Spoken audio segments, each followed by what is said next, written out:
Shalom, pada hari ini 5 Agustus pada Sabat ini kita akan membicarakan mengenai seorang lagi tokoh dalam Alkitab, yaitu seorang hamba Allah dalam bacaan harian Alkitab kita.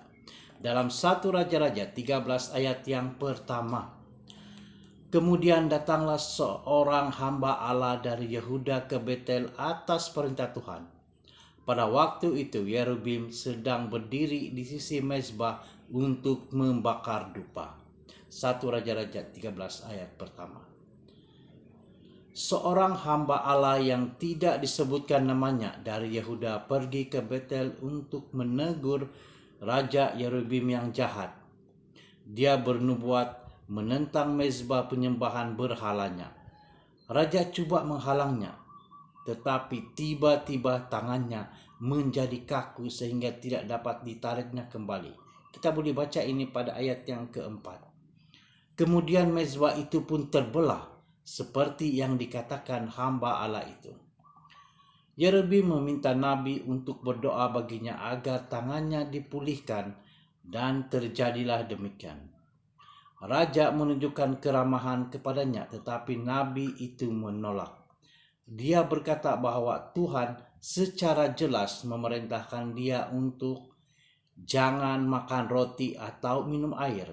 Jangan kembali melalui jalan yang telah kau tempuh. Kita boleh baca ini pada ayat yang ke-9. Selepas menyelesaikan tugasnya, hamba Allah itu mengambil jalan yang berbeza untuk pulang. Di sana, dia bertemu dengan seorang nabi tua yang berpura-pura menerima message daripada Tuhan dan menipu dia. Ayat 11 hingga 18. Maka kembalilah orang itu bersamanya, lalu makan roti dan minum air di rumahnya. Kemudian firman Tuhan datang kepada nabi tua itu dalam penghakiman terhadap pemuda itu kerana melanggar perintah Tuhan yang jelas. Nubuatan itu telah dipenuhi. Dalam perjalanan ke rumahnya, hamba Allah itu telah dibunuh oleh seekor singa. Pengajaran cerita ini agak mudah. Hamba Allah sepatutnya mematuhi firman Tuhan. Sebaliknya, dia menolak arahan yang begitu mudah. Ia juga merupakan pengajaran bagi Yerubim. Walaupun malangnya, Yerubim masih tidak berbalik daripada jalannya yang jahat. Ayat 33. Jelaslah bahwa Tuhan memerlukan ketaatan kita yang sepenuhnya, terutamanya jika kita bekerja untuk tujuannya.